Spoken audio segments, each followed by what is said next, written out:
Welcome everybody. Bitcoin and blockchain technology and introduction. So it will be quite a ride today, fasten your seatbelt.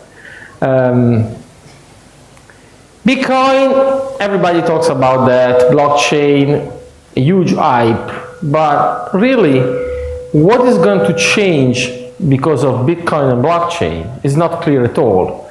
And this is because most people talking about this, they don't have a proper understanding of what Bitcoin and blockchain are. And this is because mostly Bitcoin is hard to understand in a way as being at a crossroads of different area of knowledge.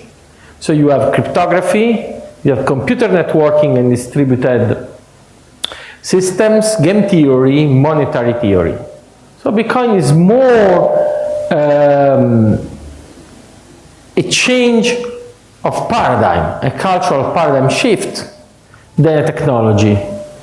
Because moreover, all of these areas, they affect very deeply our cultural and political understanding of society and implications. Okay?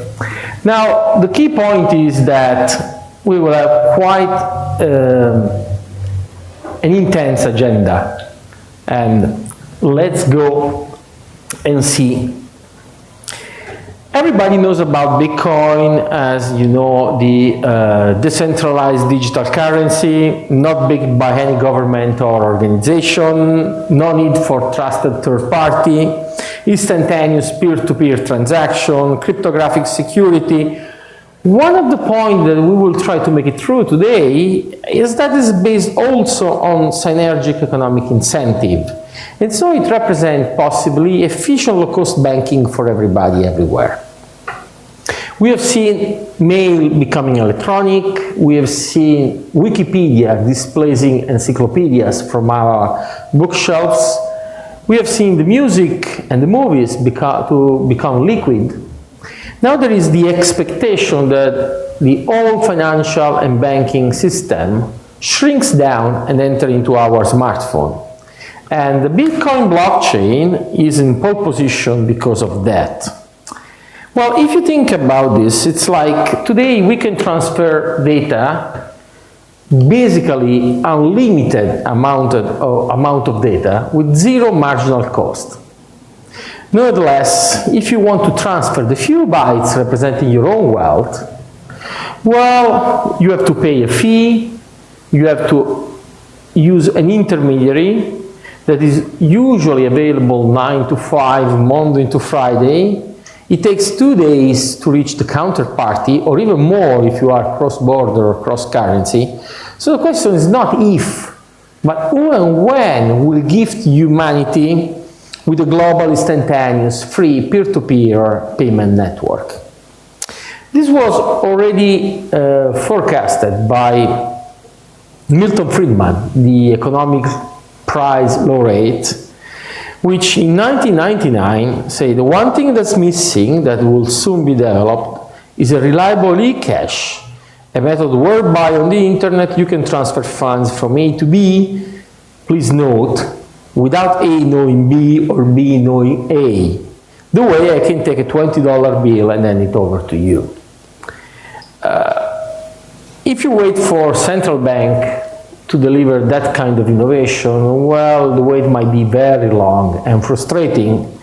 We have much better chances looking at permissionless innovation.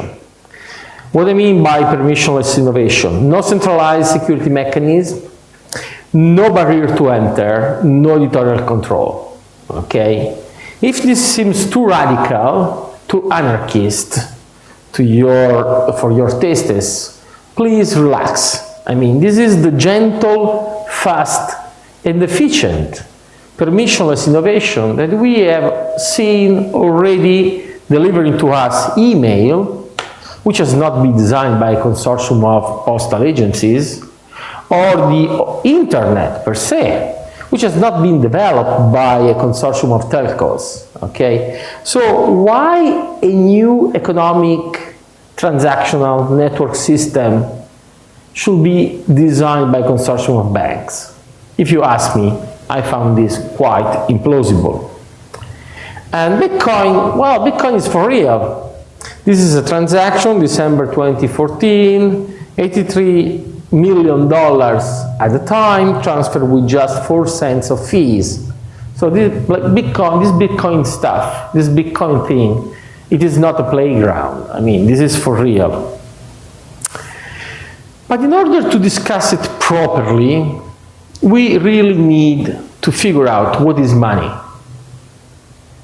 And well, money is a social relation instrument. Why say that? Well, we could trace it back to Aristotle or Adam Smith, but let's start from a very simple observation. As human beings, all of us, we are born into a gift economy. Hopefully, you didn't have to pay for the parental care that your parents have provided to you. But this gift economy usually includes the family, the friends, the neighbors, let me say, the tribe, but does not scale up. And a large relationship circle requires exchange economy.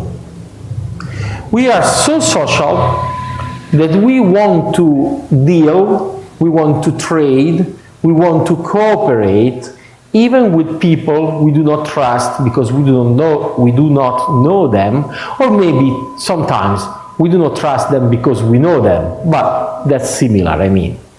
And so in history, the barter economy has been the first attempt at growing, extending the gift economy into a trade economy.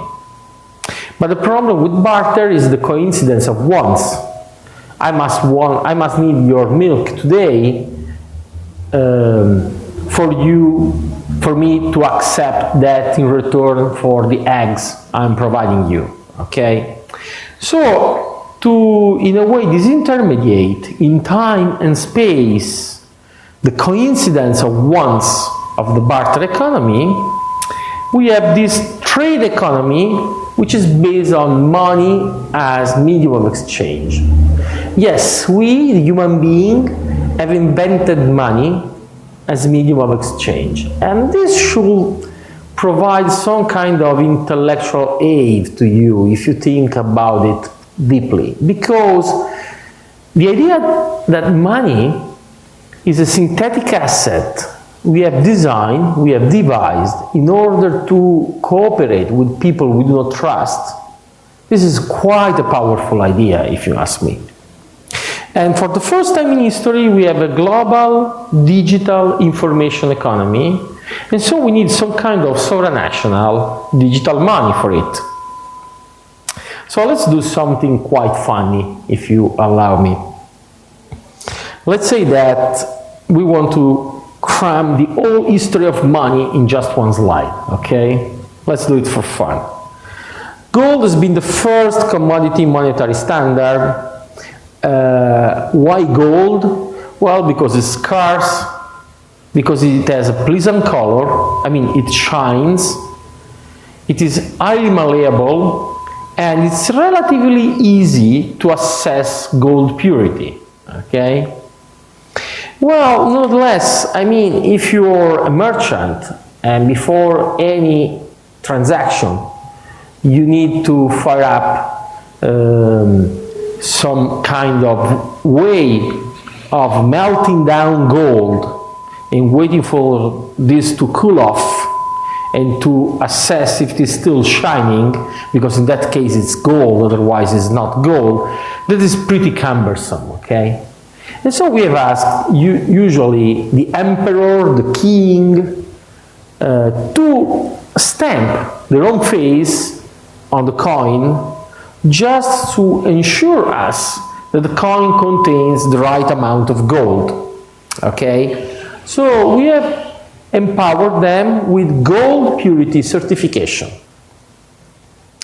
Well, it didn't take long for the goldsmith in London and those that will become the Italian bankers to realize that gold was a problem was quite a burden to take around because of its weight and because it could be stolen by thieves. And so the goldsmith in London and going to be banker, the wannabe banker in Italy, they approached the merchants and told the merchants, please leave your gold at our premises. We will issue a note with which you can redeem this gold later on. You or maybe somebody else on your behalf. That note was under name at the beginning, but then became a bearer asset. It was the bank note. But both the Londoners, the London goldsmith and the Italian banker, were quick to realize that because of the low turnover of people claiming back their gold, it was quite easy to issue more paper money, more banknotes, than the gold which was stored in the vaults. And so here we have fractional receipt money. And let's fast forward 1972, even in a fractional receipt money ecosystem, you need to have some reserve. And those gold reserves were, let me say, kind of an impediment, kind of a problem for discretionary monetary policy. And so Richard Nixon shock, 1972, the convertibility of the US dollar into gold was suspended.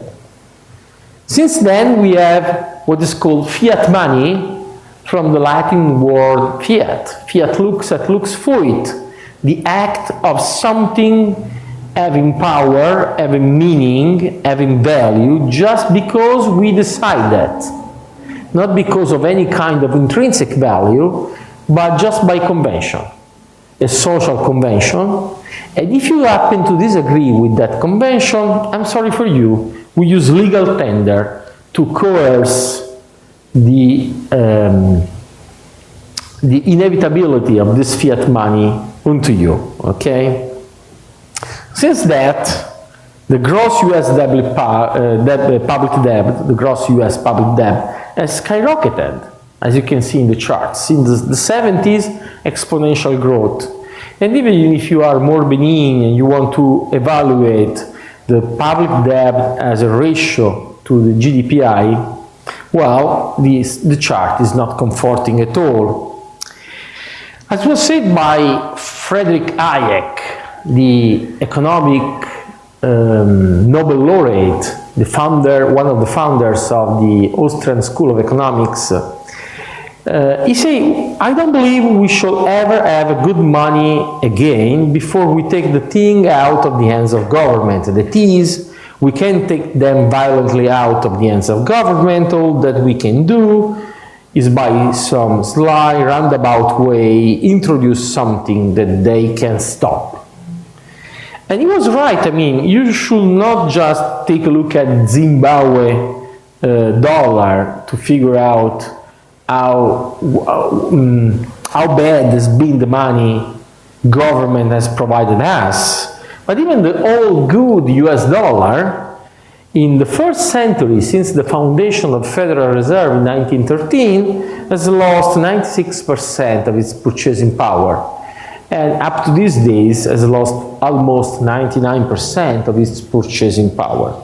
And so it was again Hayek, in his nationalization of money, not only to complain the fact that history is largely a history of inflation engineered by governments for their own gain, but he was quite, let me say, upset as to why we consider the government monopoly of money as indispensable. As with all monopolies, it has deprived public of the opportunity to discover and use a better, reliable money.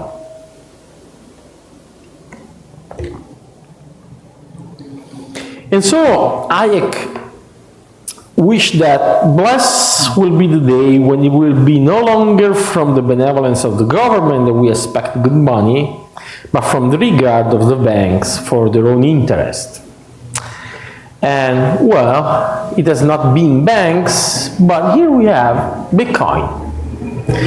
And Bitcoin is in pole position as internet money, as private internet money, because it is decentralized, permissionless, censorship resistant, open access, free, borderless, transnational, cross-jurisdictional, secure, and resilient. Yes, Bitcoin resilience is quite impressive. Just a couple of historical notes. December 2013, People's Bank of China practically banned Bitcoin in China. At the time, in China was the major market for Bitcoin. February 2014, the Bitcoin price is recovering from the China shock of a few months before, when Mt. Gox, the major USD Bitcoin exchange, filed for bankruptcy protection. Okay, it was not clear if it was an internal fraud or an external theft, but let me say the major financial institution of the Bitcoin ecosystem at the time was miserably failing. If you add on top of this that Bitcoin had a very bad reputation of being the elective money for the dark markets like Silk Road, so if you wanted to buy drugs or guns on the internet, you could buy it with Bitcoin. So very bad reputation in a way. Even if the poor Ross Ulbricht actually sentenced to life in prison for having set up the Silk Road, he by himself didn't do anything peculiarly wrong. He did set up an ecosystem, a framework, a platform. Somebody else was doing some illicit trade, but whatever. You might have heard that Bitcoin is used by terrorists, but this is false. Europol 2016, there is no evidence of terrorists using Bitcoin. You might be worried about Bitcoin used for money laundering, but in 2015 and later on even in 2016, the UK Treasury made it clear that when it comes to money laundering, the major risks are from banks, accountancy service providers, legal service providers, and digital currencies like Bitcoin are just the last and the least of the problems. If you've heard that Bitcoin instead is used by ransomware, well, that's true. Ransomware are malware that encrypt your hard drives or the hard drives of your corporate network and ask for a ransom to be paid in Bitcoin. In the old days, ransomware were asked to be paid in US dollar to some Panama PO box. These days they use Bitcoin because Bitcoin is working. It's efficient, okay? But again, I will be quite skeptical into believing the common narrative about ransomware.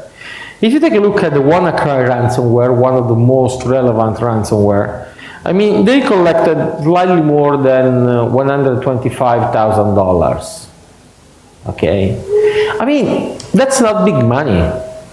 For such a computer science engineering effort using zero-day exploits which were valuable on the market at the time, well, to just collect that little money doesn't make sense at all.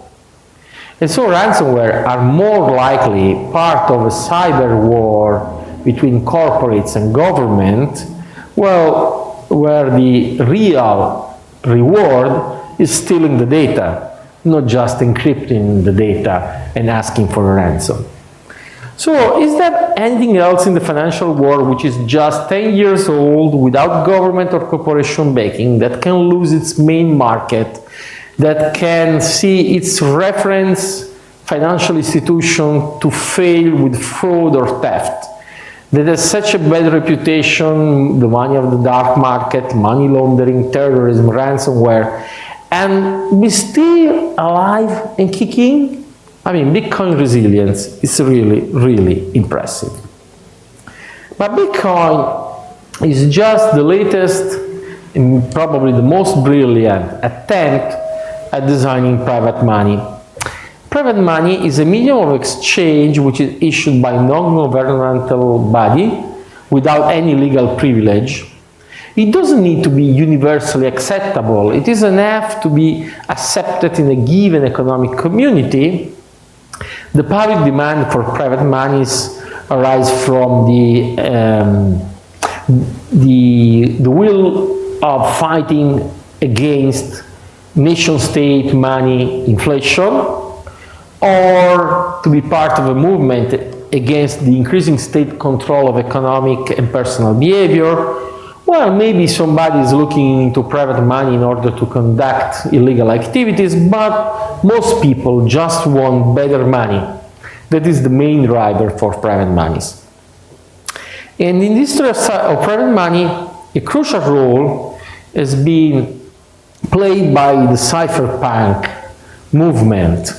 The cypherpunk movement was quite proud to use cryptography for defending privacy, and has been quite efficient at doing that, quite effective at doing that. Cryptography is like the slingshot that David, the little man, can use to kill Goliath, the dystopian big brother, because it's an asymmetric weapon, okay? In order to encrypt, you need very little computational power. In order to decrypt without having the private key that has encrypted those data, you need unlimited, well, huge resources, probably resources which are not available today. And the cypherpunk movement, they were hoping that cryptography could be used also to create private electronic money. And so the history of Bitcoin is predated by many brilliant precursors, all trying this kind of idea without too much success. But I prefer to tell my audience, to tell you about Liberty Dollar and eGold. Those were the two most successful attempts at private money in recent time, and in both cases the founder had been sentenced to jail, okay, they have been condemned. It's controversial. Again, they were setting up infrastructure, so they were not doing per se illegal activities, but whatever is the message is, please do not play with money, or we will get you in jail. And the problem with both eGold and Liberty Dollar was the weakness of having a central point of failure, a central point of governance, because shutting down those servers, arresting those administrators was enough to shut down the system. People looked at distributed technologies like BitTorrent as an interesting approach. What if we decentralize the governance? The problem is that with BitTorrent, you want to duplicate files. And so actually having distributed multiple copies of the same file is pretty much effective at, resisting any censorship attempt. But when we have a digital cash scheme, we have the exact opposite problem. We have a digital artifact representing value, that we do not want to be easily duplicated. We want to avoid the risk of a digital token being spent once and then being spent a second time. We call this double spending. And so we want to prevent, but I mean a digital token, a digital artifact can be duplicated, can be cloned. So how do we prevent this? We have always needed a centralized trusted party to avoid double spending. It's easy enough. If you think about my checking account, I can take the amount of money on my checking account and wire that amount of money to you. Little things, small money, don't worry about that. Do not get too much excited. But then if I want to wire the same money to him, well, it's my bank, it's my retail bank, overseeing, controlling the updates of his own ledger that tell me, oh, I'm sorry, Mr. Ametrano, you cannot wire the same money a second time, okay? Nevertheless, amazingly, in October 2008, an unknown Satoshi Nakamoto announced on a cryptographic mailing list that he was able to create an electronic cash system preventing double spending in a peer-to-peer network. New coins are made from proof of work. This proof of work prevents double spending. How did he achieve that? Well, Satoshi Nakamoto worked on Bitcoin since 2007, probably, published the paper October 2008, released the code, the source code of Bitcoin in January 2009, and gradually stopped his involvement, disappearing from the scene mid-2010. To this day, his identity is unknown. We don't know if it is a person, he, her, or a group.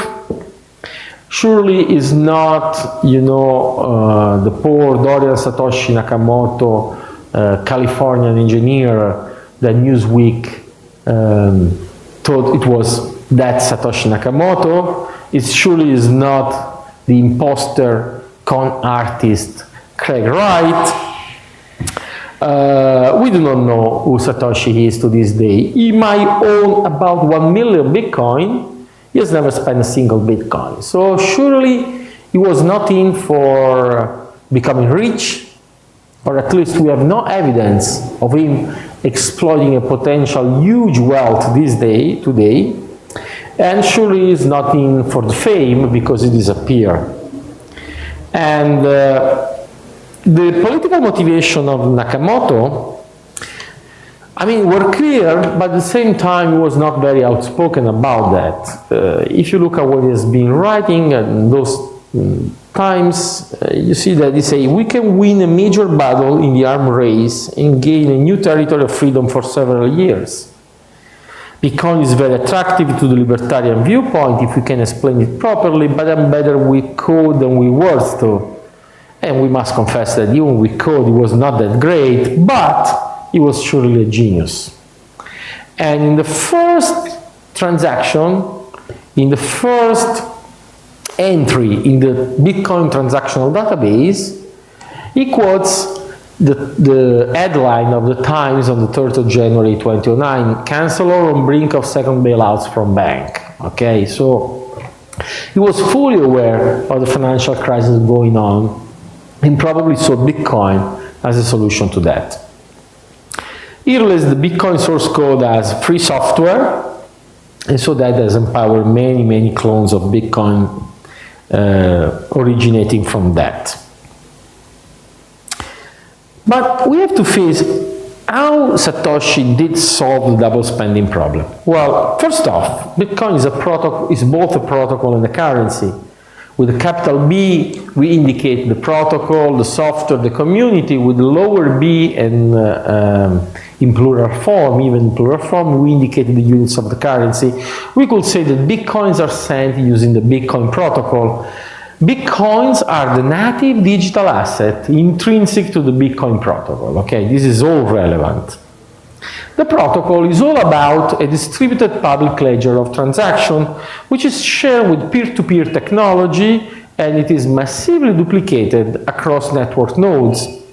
This ledger keeps tracks of ownership and ownership transfers of this native digital scriptural asset. Okay? And this native digital token can be exchanged but not duplicated. Okay? And keeps the ledger keeps records of every transaction forever. So Bitcoin, the currency, it only exists as public ledger documented transaction, and it's usually, the Bitcoins are associated to a public address like the one you see on the screen, or you see encoded in this QR code. And the Bitcoin distributed public ledger certifies for everybody how many Bitcoins are associated to that address. That address is really my address, so if you enjoy this lesson, please send few Bitcoins my way. I mean, I'm not looking for economically relevant donation if you cannot afford them, but even just few euro cents in Bitcoin my way would be appreciated as a token of, again, appreciation. But so, Bitcoin, you probably realize, is not really anonymous. Bitcoin, to the best, is pseudonymous, because it's true that Bitcoin address does not provide direct information about the Bitcoin owner, but if you are associated to a given address at any moment in time, people can look on that ledger for your past transaction and even for your future transaction, because all transactions are and will be transparent to everybody's inspection. So the ledger, the Bitcoin ledger, is a perfect persistent public account history, okay? Quite a limited anonymity, okay? The transactional network is based on asymmetric cryptography. Asymmetric cryptography is the idea of having public-private key pair, two mathematically linked keys that perform opposite digital signature function. The private one, the secret key, is used to generate the signature, and the public one is used by anyone to verify the signature. So, please note that the public key, of course, derived from the private one, but you cannot infer the private one from the public one. That's why it's safe to share the public one. The Bitcoin address I showed you before, well, that derives from the public key. Again, you can derive an address from a public key, but you cannot derive a public key from the address. So the derivation is from private to public, from public to address, but not the other way around, okay? The private key allows spending from the corresponding address, and if you want to generate public-private key pair, go on bitaddress.org, move your mouse, tap on your keyboard, provide enough entropy to the system, and then they will generate public-private key pairs, okay? So a Bitcoin transaction, let's say that Alice wants to send Bitcoin to Bob, or actually, because again, Bitcoin is pseudonymous. Let's say that a given address, which happens to be Alice's address, Alice wants to move Bitcoin from her address to another address, which is under the control of Bob. Okay, a transaction is usually just a message, a plain message, well, with some binary encoding, but a message including an amount of money, the amount of Bitcoin that Alice wants to transfer, and Bob's address. Okay, maybe inside we also have Alice's public key, but that being public is not that relevant. And then Alice signed that message with her private key, okay? At that point in time, the transaction can be broadcasted to the network, and with Alice's private public key, any network node, any of us, all of us, we can verify that the amount of Bitcoin that are being transferred, they are really at Alice's address disposal, okay? From her public key, we can calculate her address, and so we can check how many Bitcoin refer to that address. With our public key, we can verify that the digital signature is valid, so that the message has not been tampered or modified, and that is really signed by the private key associated to Alice's address, okay? So any of us can actually update the public ledger with this transaction. As soon as some of us update the public ledger, everybody knows that Bob's address has received the amount of Bitcoin, okay? So, you might want to pay attention to the fact that transaction cannot be really altered, Bitcoins cannot be redirected, okay? The only things that could happen to a transaction is to be censored. Like if everybody agree in this network that we do not want to process Alice's address transaction, we could censor Alice. But as long as Alice has at least one friend among us that is willing to update the ledger with her transaction, we cannot oppose that. And the Bitcoin safe custody is all about, the private keys, because Bitcoins are effectively owned by whoever can spend them. So securing those private keys is crucial for safe storage. And we have many software and hardware solutions for desktop, for mobile, and so on and so forth. But we are still facing that double spending problem.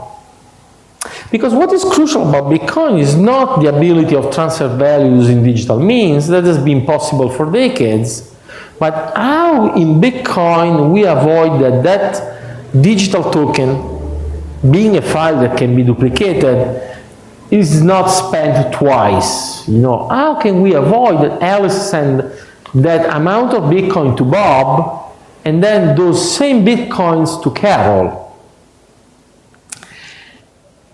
And we want to do that, let's remember, without a central trusted party, because with a central trusted party we know how to do that. But without, we don't. Well, the Bitcoin network, you can look at it as if it was a distributed back office. All network nodes validate and clear all transactions.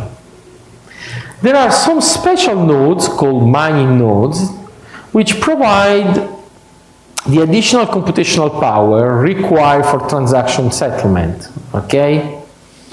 And how do they reach distributed consensus on the transaction history?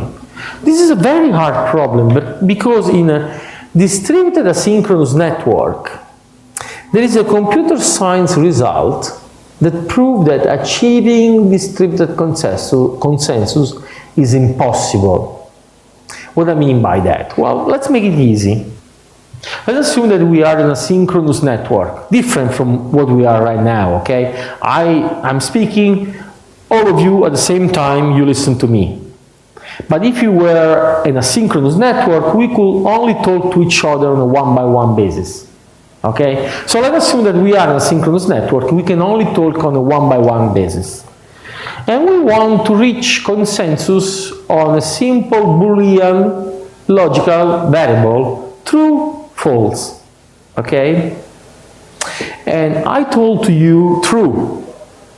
And now maybe because you're a faulty network nodes, maybe you're a different pair, or maybe you're a malicious node, you want to manipulate the conversation between us, you propagate, instead of true, you propagate false. It's pretty easy to figure out that we can spend how much time we want in this room, but as long as even one of us is a faulty or malicious node, we cannot achieve consensus, not even on a single easy Boolean variable true false. So how is it possible to achieve consensus on a distributed ledger of transaction preserving economic value? That seems pretty much impossible, because you can take it for granted that we have hundreds of malicious nodes trying to manipulate the communication in order to achieve illegal or improper economic advantage. This is known as the Byzantine general problems in computer science. Well, we need another little technical information about this Bitcoin public ledger. The Bitcoin public ledger is a chain of blocks. Why that? Well, because transactions are bundled in blocks, one block about every 10 minutes, and so they are not validated, they are not finalized one by one, but one block of transaction at a time, okay? And these blocks are sequentially chained. The cryptographic link between blocks requires computing power in order to be created. And so a block is valid only if it includes valid transaction. With these simple, very reasonable rules, mining is able to solve the distributed consensus problem, and so to prevent double spending. Why? Well, miners compete among themselves to finalize a new block of transaction.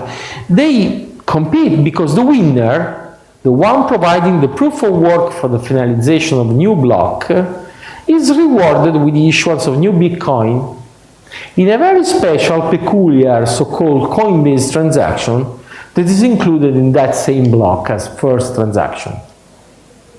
So miners solve the double spending problem because if a miner would include a double spending transaction in a block, when you will propagate that block to all of us, to the rest of the network, we will deem that block as invalid because it does contain an invalid transaction. And so we will reject the invalid node, the invalid block from the network, and this block will not enter into the transaction history.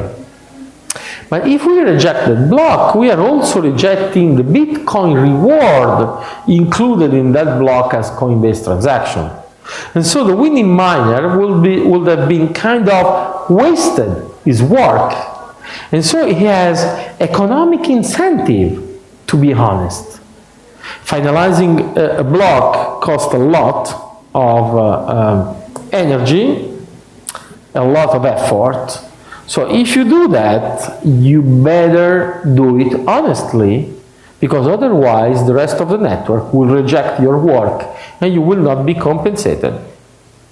What is the kind of work that the miners perform? Well, it has to do with the so-called hash function, functions that map input data of arbitrary length to hash value, that is, to output data of fixed length. Hash functions are non-invertible and collision resistant. The idea is that the resulting hash value is a reliable, unique identifier of the input, and so it can be considered like a unique digital fingerprint. The hash value, please note, does not reveal the data in the same way as my fingerprint does not reveal my DNA, but my DNA implies a unique fingerprint. Bitcoin uses the SHA-256 hash function, and the miners usually solve a problem like this one. Let's say that we want to calculate the hash value of the input being the string hello world, okay? And then I challenge you and say, okay, please guys, try to come up with something to append to the hello world string so that the result starts with 40 instead of those 4 digits. Yes, those are digits in hexadecimal numbers, okay, with hexadecimal digits, where after 9 you have A, B, C, D, E, F, before adding again 0, 1, 2, 3, and so forth, okay? So the smarter of you will start right away and say, okay, I do append 0, I do append 1, I do append whatever, I do append 4249, I do append 4250, bingo! With 4250, the first 4 digits of the hash value are 0. So you had to solve this problem, this challenge, by brute force. And who won this challenge? Well, the one of us which has highest computing power. Well, this is the same hash puzzle or partial hash inversion that is performed by the miners. The hello world string that miners are concerned with are the transactions they want to validate, plus the hash of the previous block, the hash value of the previous block. And they want to find a nonce, a number, a random number to be used once, that included in the data structure, that is a block, generate, a target, an hash value, which is below a target. So the lower the target, the higher the difficulty of the problem, and the harder it is for the miner to find the proper nonce. And we define that the longer chain, actually the one with more work, but that is a detail that we will not go into, is the consensus chain. And so, you know, the miner has to perform some work in order to finalize a block of transaction. That work is very demanding in terms of economic resources to be finalized. And when it does finalize a block, it better includes only honest transaction, avoiding any kind of double spending, so that it gets its own reward. It's a crucial point here that the ledger, the Bitcoin ledger, this chain of blocks, is immutable only because of the proof of work. What I mean is that because of the proof of work, the chance of a block being altered after having been finalized decreases exponentially with the number of blocks chained after it. And so if you want to manipulate a block in the middle of the chain, you have to change that block to solve the hash puzzle inversion, partial inversion, but you have to solve also the puzzle, the hash puzzle, for any subsequent block, because that block data structure will change because it does include the hash value of the previous block. And so you have to rewrite the whole history from the block you want to manipulate onwards. And so if the majority of the network is honest, you will never be able to do that, because the majority of the network will take the honest chain forward and you will never catch up. The computational power is measured in hash per second, hash being the basic operation needed for validation. And so Nakamoto, it's able to achieve distributed consensus using, please pay attention to this, game theory economic incentive for the mining nodes to be honest. Okay? He is able to solve an impossible computer science problem, because it doesn't solve that problem deterministically, but only statistically. A Bitcoin block is never sure 100%, but it's sure 99.9999 is asymptotic to 100% certainty, and as long as it is 99.9999% secure, that's good enough for any practical usage, okay? But so Bitcoin can resist an attacks of malicious agents as long as they do not control the network majority, because miners are compensated for their proof of work using the issuance of new Bitcoin, that is seigniorage revenues. Seigniorage revenues, the huge amount of wealth originating from the ability of printing money, is using the Bitcoin network to cover for the network cost, or even better, to cover for the network cost of distributed consensus. We're talking about billions of US dollars per year, and this has made the Bitcoin computational power going up and up and up, increasing basically in an exponential way. And we have a network that is today hundreds of thousands of times more powerful than, let's say, the top 500 supercomputer combined.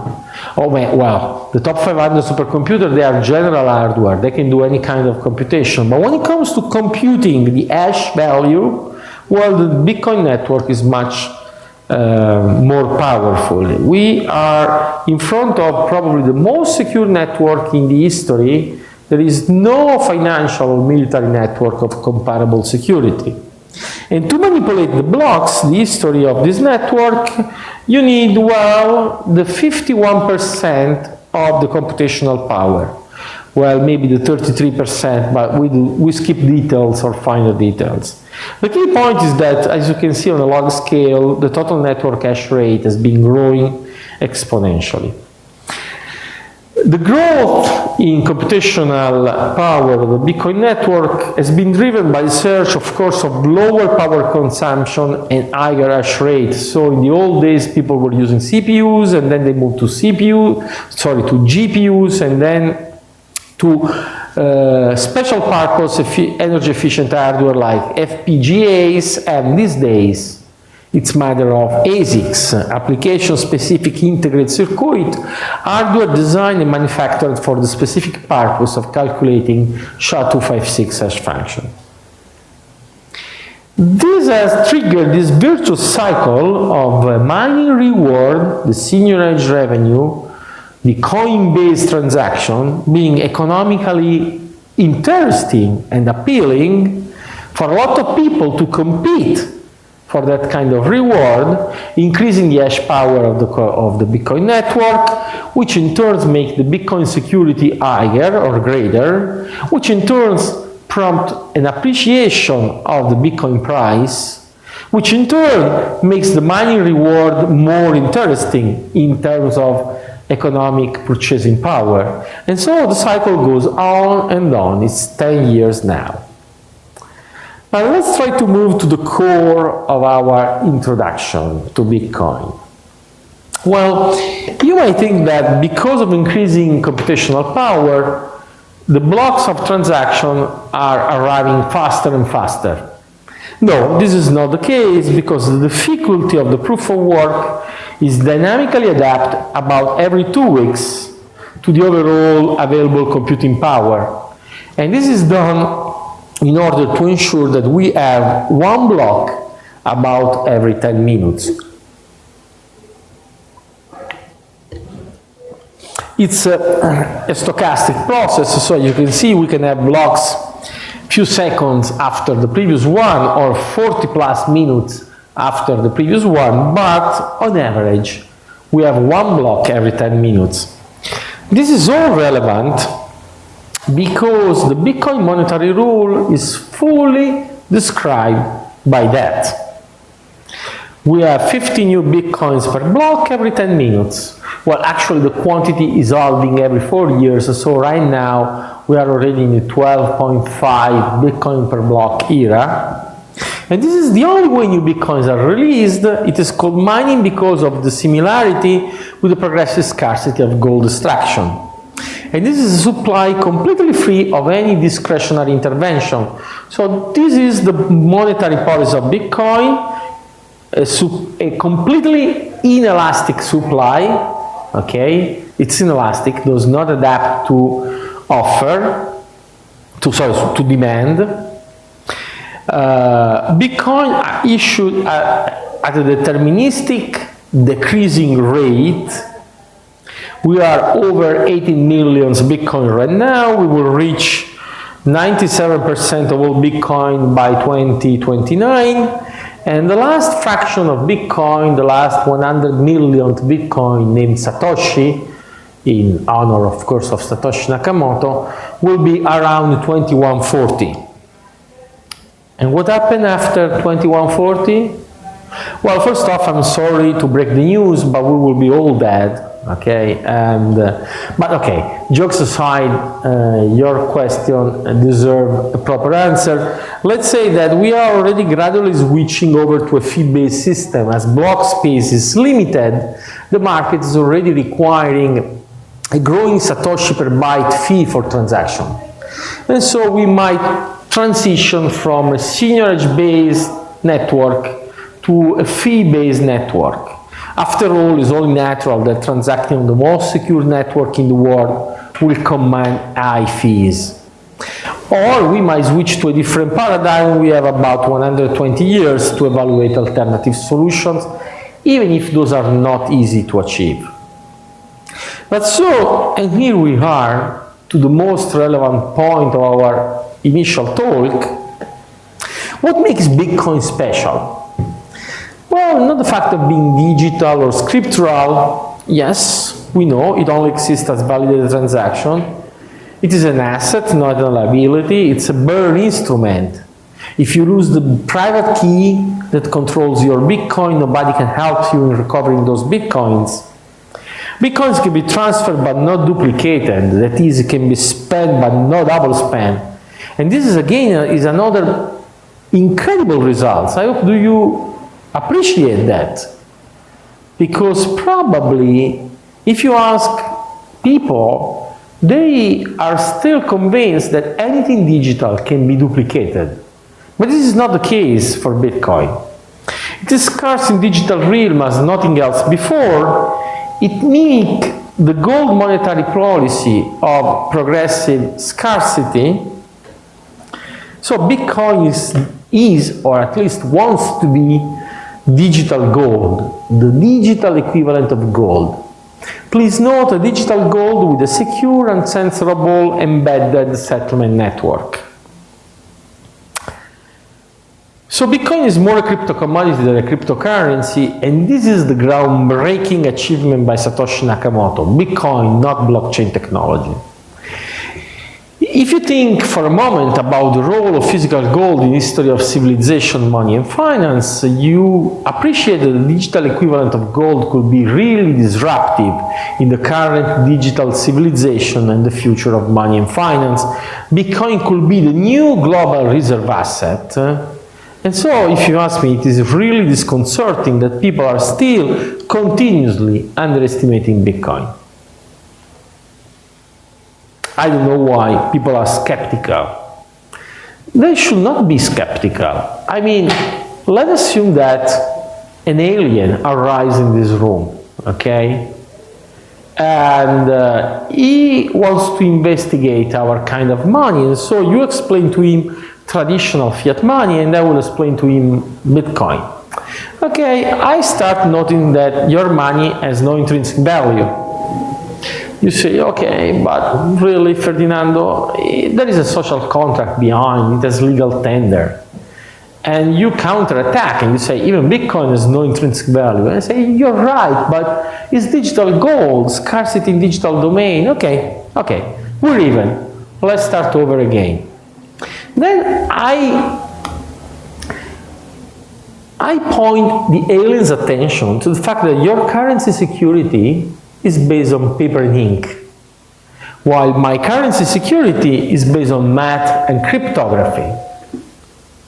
Moreover, the governance of those banknotes, well, you know that there is a guy in Frankfurt, a very serious one, the most professional among us, that can print of those kind of banknotes how many banknotes he wants, whenever he wants, can give those banknotes to whoever he wants, has not been elected, and he is not accountable on how he does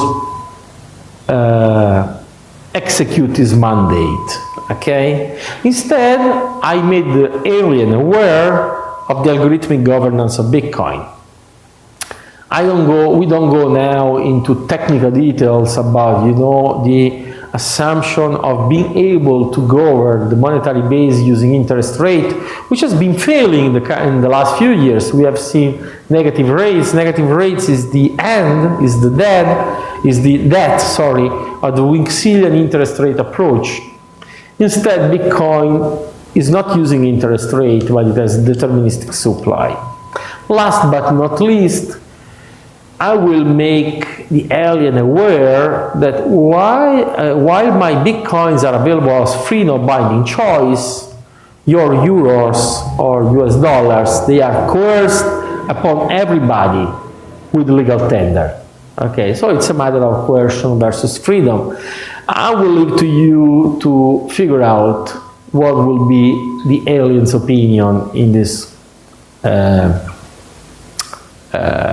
comparison.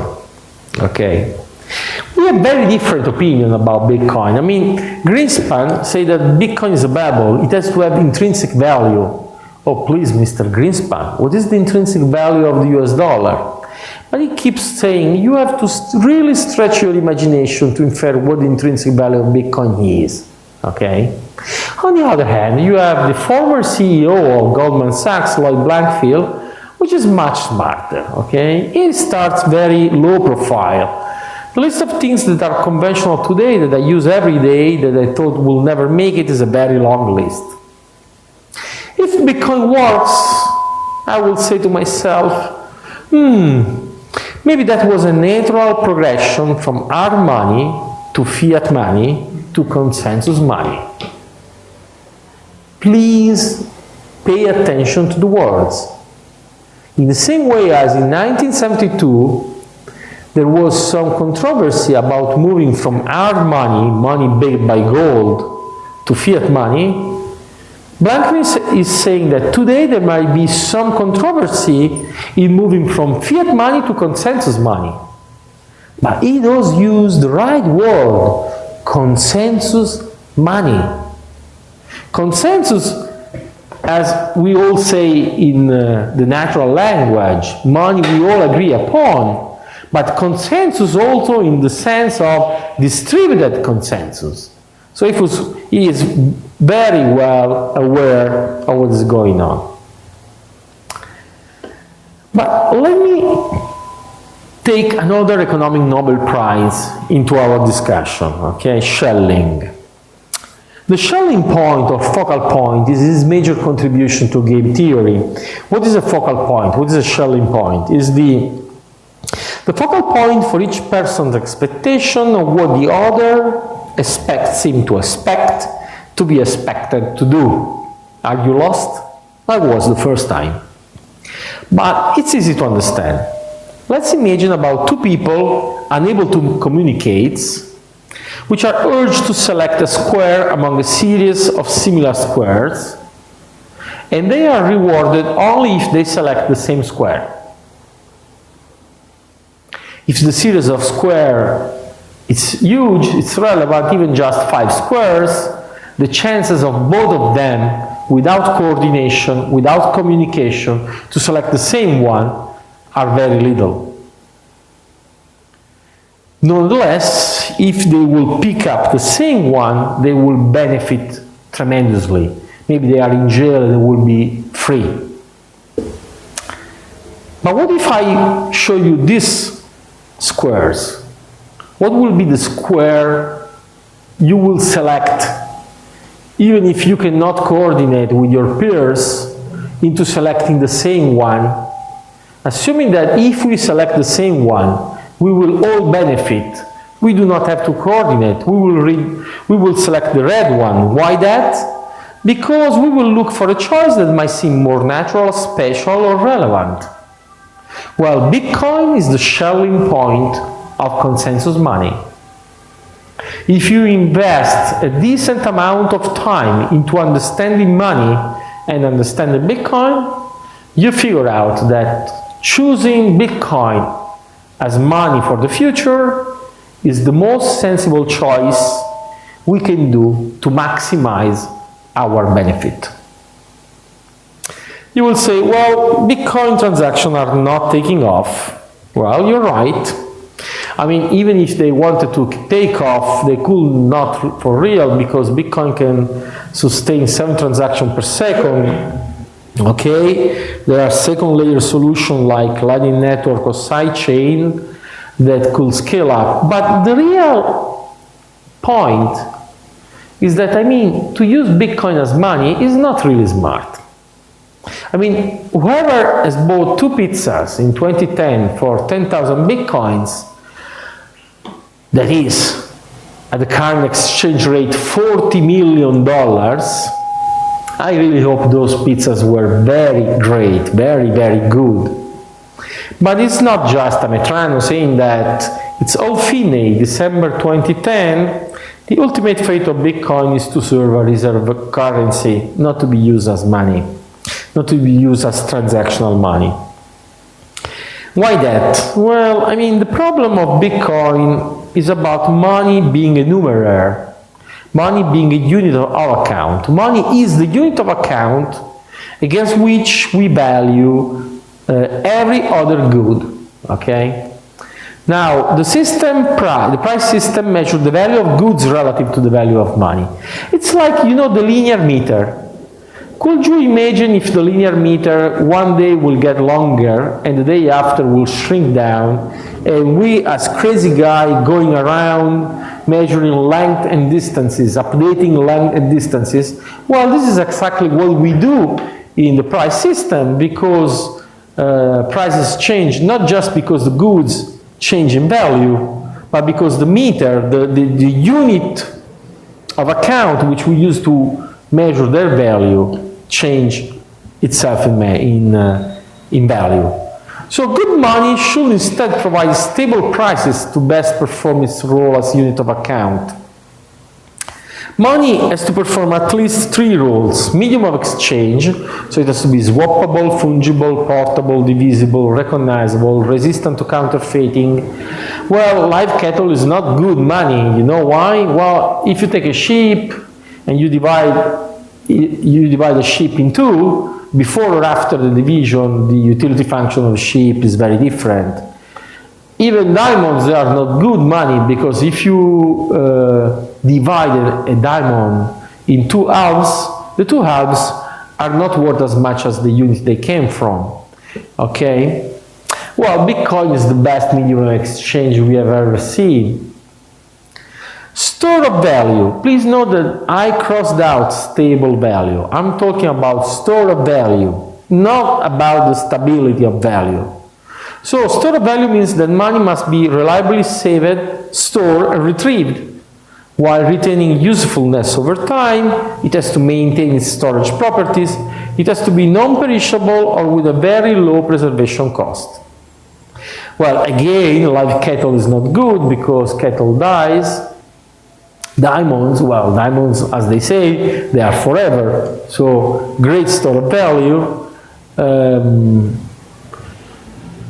Well, but I crossed out stable value. Why? If I put a 50 euro bill in a drawer and I take the bill out of the drawer 20 years later, the purchasing power, well, the store of value, the 20 euro bill has been pretty good store of value. It didn't evaporate, it didn't die, okay? It didn't corrupt itself. But its purchasing power does not depend on money per se. It depends on that guy in Frankfurt, how many 20 euro bills has issued in the meantime. The bad news for Bitcoins are about unit of account, because, well, having appreciated in price, in value, made that, you know, like a unit of account which is getting bigger and bigger and bigger, and prices are smaller and smaller denominated in that unit of account. Well, even fiat money, they are not good. I mean, the average life of fiat currency is 18 years, but if we restrict ourselves to last 20 years, people might say that fiat currency have been pretty decent. Nonetheless, Bitcoin is not good unit of account. Why that? Well, April 2011, the Bitcoin reached the parity with the US dollar. And so $1, 1 Bitcoin. 3 years later, 1 Bitcoin was worth $500.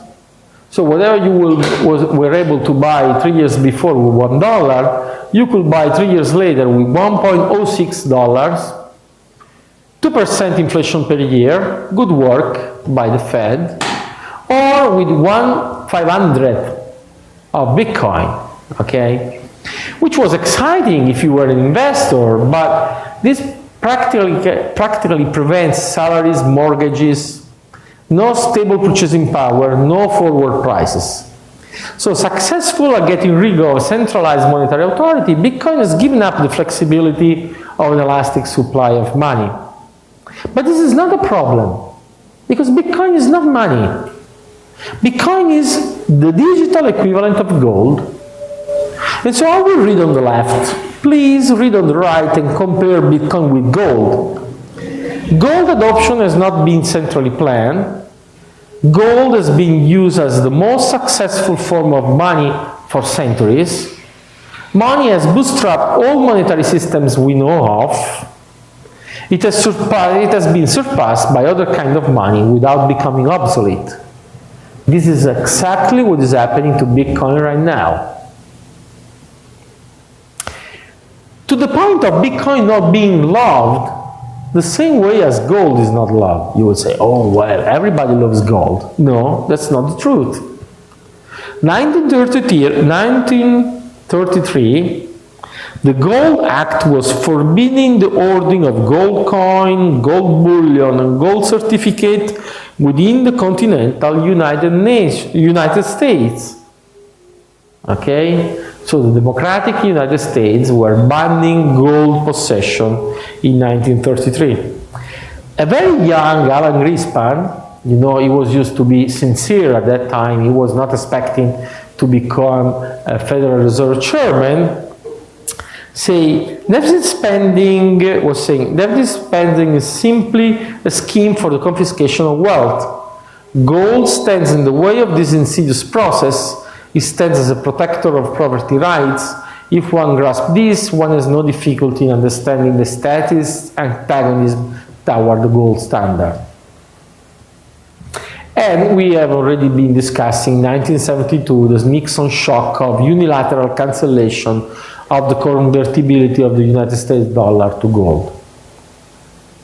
Well, I mean, people have been thinking about synthetic asset as reserve asset. The International Monetary Fund launched in 1979 the special drawing rights. Special drawing rights address the lack of non-national currency to be used as reserve asset. So they try to, in a way, to overcome the unfair privilege of the US dollar as reference asset. But this has not been working because actually the US do not like special drawing rights too much. And as a former Italian Treasury Minister and central banker Francesco Saccomanni said, cryptocurrencies could be an effective monetary policy instrument. We should pay more attention to the geniuses working on them, trying to understand what of interest they could teach us. Well, the IMF could issue an IMF-sponsored digital token, but this is unrealistic because it will severely undermine US dollar predominance. So for the same reason as SDR are not catching up, are not really being established, the same reason will prevent any kind of IMF-sponsored Bitcoin. And so geopolitical implications are really relevant here because to challenge the USD supremacy as a reserve asset is hard. And so in a way, monetary engineering might be not only the next cypherpunk frontier, but even a weapon of geopolitical wars. I'm personally advocating a new generation of cryptocurrencies, this time cryptocurrencies, not crypto commodities. That is, a cryptocurrency monetary standard of elastic, non-discretionary supply, even as price stability with respect to a given reference basket. This is called Hayek money because it will be the realization of the Hayekian dream of competing private currencies. This concurrent cryptocurrency will compete between themselves in monetary policy definition and reference basket choices, and they might use Bitcoin as a reserve asset. And so we might see private money competing with legal tender money. Are we going toward the separation of money and state, as we have seen in the past, the separation of money and church? Yes, I do think so. Let's try to move to the next section. And let's take a look at this chart, okay? This is the Bitcoin price, okay? You see, pretty much impressive in its volatility, but you should not be afraid of that. I mean, price dynamic is the discovery process of value, okay? So supply and demand, they do meet on the market, and they try to figure out what is the fair price of a given asset. I mean, the value of digital gold today is hard to grasp as it was the value of e-commerce in the 90s. And so the process is volatile. I mean, if you superimpose, you know, let me do this. If you superimpose if you superimpose the Bitcoin price and the Amazon price at the time, you will see they reach their peak and then they go down. And actually Amazon go even down quite more than Bitcoin has been going down. Amazon worst drawdown has been 94%, while Bitcoin worst drawdown has been 93%. But then look at what Amazon has been doing. It recovered and it has grown up a lot. And this is exactly what might happen to Bitcoin. Bitcoin is growing exponentially, and the last, drawdown is just something we already seen in the past multiple times. But the key point is that Bitcoin's risks are an order of magnitude greater than other asset classes, okay? But, there are asset classes with similar risk to Bitcoin. As an example, the VIX index, the volatility index, has similar volatility and worse drawdown than Bitcoin. Anyway, the VIX is anti-correlated with equities. Instead, Bitcoin is decorrelated. This is a crucial observation. If we look at correlation, we see that Bitcoin has zero correlation with any asset class. This means that if we include a small amount of Bitcoin, let's say something between 2 or 5%, in our allocation, the efficient frontier moves higher. This means that for a given expected return, Bitcoin reduces the risk of the portfolio. Or for a given risk of the overall portfolio, Bitcoin increases tremendously the expected return. Okay? And so, even for conservative risk level, optimal CAPM diversification suggests to invest in Bitcoin up to 5% of the portfolio. And this allows us to think about Bitcoin potential upside. Asset under management worldwide, there are roughly $100 trillion, okay? If just 2% will invest in Bitcoin in the coming years just for the sake of diversification, and you see, I'm saying 2%, not even 5%. 20 million Bitcoin must be worth 2 trillion. A single Bitcoin should be $100,000. If Bitcoin is the digital equivalent of gold, and I stress if, because you are entitled to be skeptic if you want, there might be, Bitcoin is a huge, brave experiment. It might fail, okay? But since I do not see any reason for it to fail, and I may be proved wrong, but so far I see no reason for Bitcoin to fail, if Bitcoin proves in time to be the digital equivalent of gold and reach gold capitalization, yes, that is to be expected because it's a better gold, lighter, safer, easy to transfer, without logistic problem, censorship resistant, irreversible transaction. Wow, much better than physical gold. Well, 8 trillion capitalization would imply a price for Bitcoin of $400,000.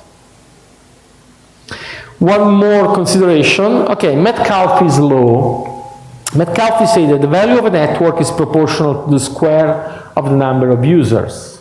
We can estimate about 50 million Bitcoin investors. Let's say that the number of investors will grow up to 350 millions, which is a relevant number, but is not huge. It's completely reasonable. Well, the price should increase 7 by 7, 49. So at the current price of $4,000 per Bitcoin, we're talking about 200,000 price for each Bitcoin. 100,000, 400,000, 200,000. Gentlemen, ladies and gentlemen, I'm not here to sell Bitcoin. I'm here to say that if Bitcoin is digital gold, it's severely undervaluated right now, okay? I will not even consider alternative coins. They are mostly frauds and pump and dump. Some of them provide or try to provide some benefit, but please look at them not by market capitalization, at least by liquidity, how they are traded. Do not do not believe into ICO. ICO are really frauds. I mean, there is no token in a digital app economy that has really intrinsic scarcity, utility in the app, and that its role could not be fulfilled by Bitcoin or even Ether if you want. So I will stay away from initial coin offering. When it comes to Bitcoin, the Court of Justice of the European Union made it clear that is to be assimilated to foreign currencies. That is, you do not have to pay VAT if you buy or sell Bitcoin. But the European Banking Authority, well, that is much more restrictive, is still valid its warning to financial institutions not to buy, hold, or sell any digital currency. To circumvent this prohibition, the CME futures is cash settled in dollars. Okay, so if you buy the future, you do not have to touch Bitcoin at all, but you only touch US dollar. And there is another future which might be forthcoming this year in Bakkt Exchange, which is ICE, which is New York Stock Exchange. It's something very funny and peculiar because it's a daily future physically delivered. Now, if you ask me, that is a spot market, it's not a future market. Because if it's daily, it's a one-day future.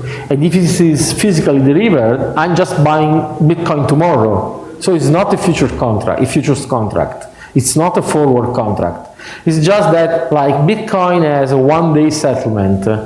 Taking into account the euro and dollars, they have two-day settlement. So it's even much faster than US dollar. And so, when it comes to Bitcoin investing, you have to pay attention. You have to pay attention because Bitcoin are easy to buy on exchanges, but to leave them there has proved to be unsafe, multiple hacks and incidents. And moreover, if you do not own your Bitcoin's private key, then those Bitcoins are not yours.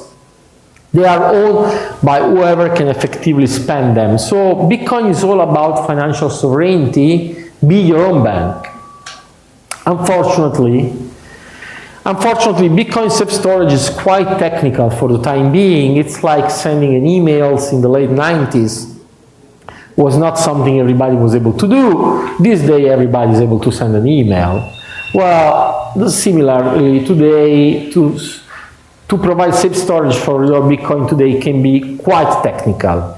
Mostly a geeky thing today.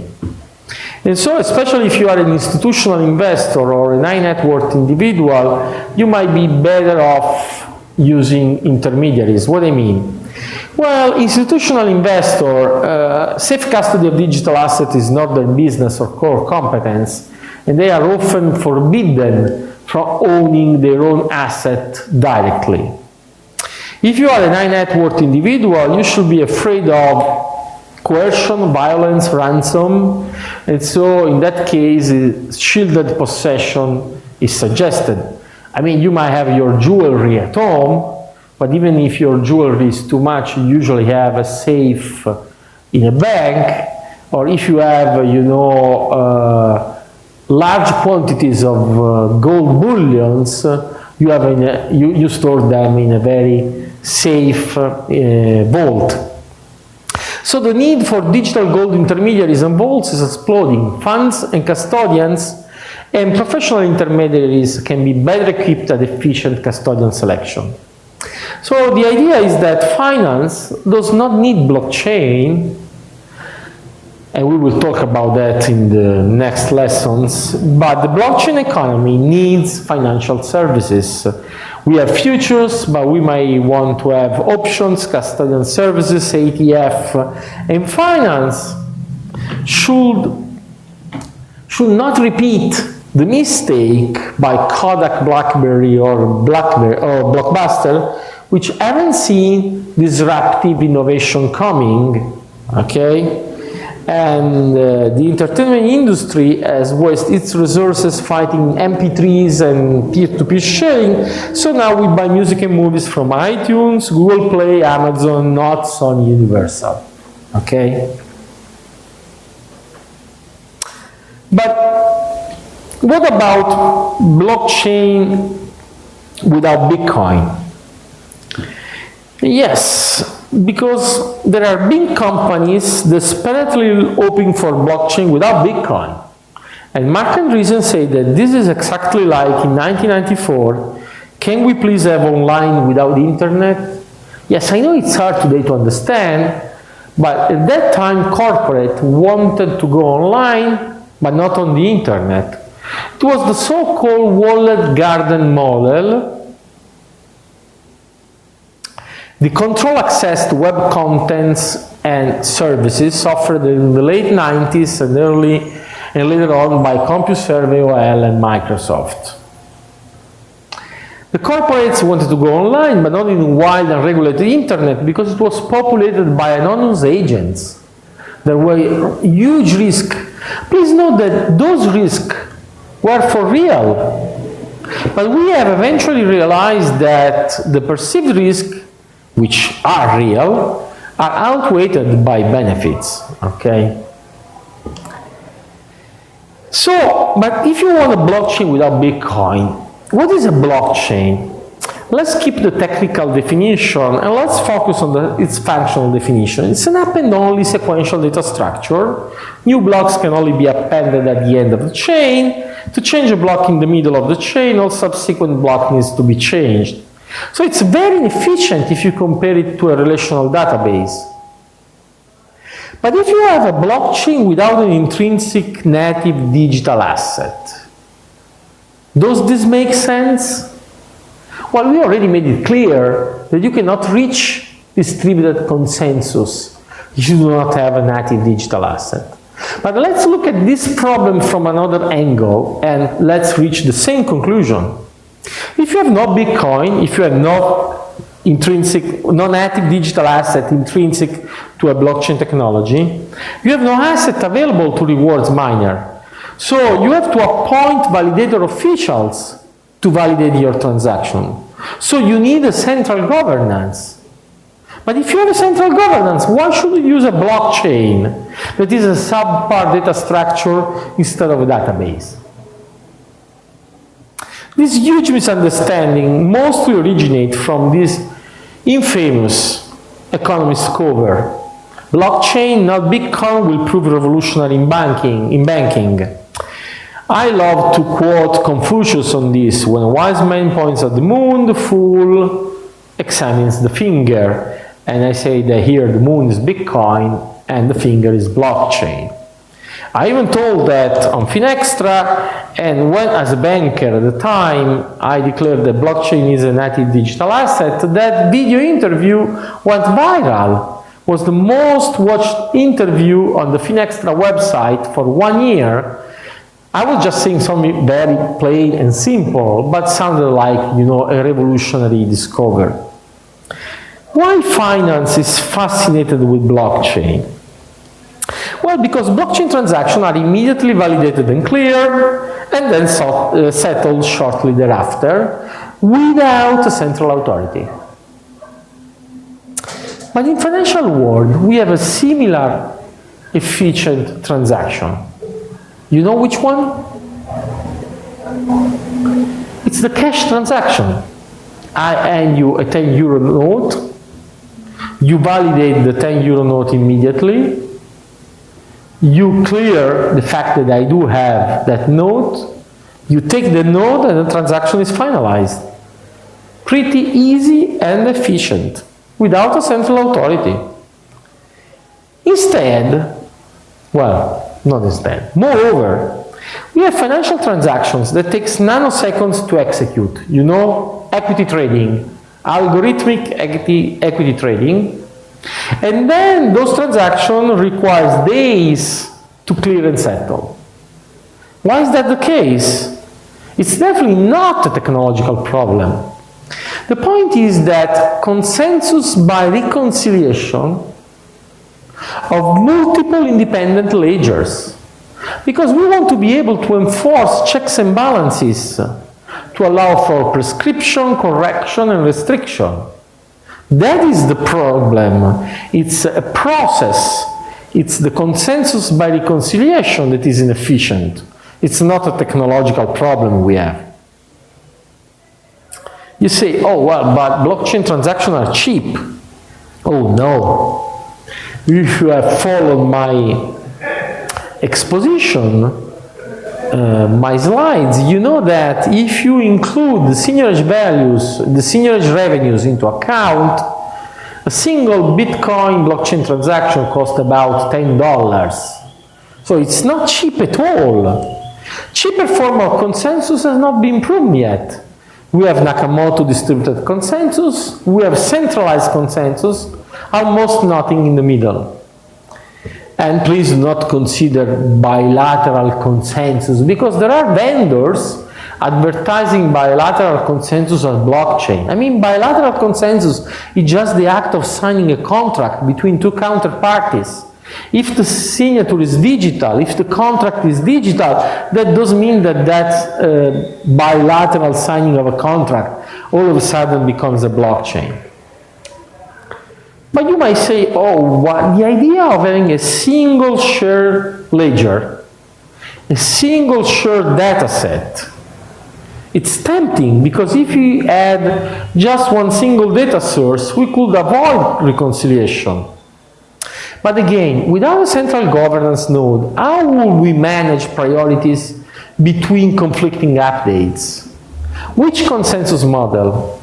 Bilateral consensus? Please spare me from that nonsense. Central governance?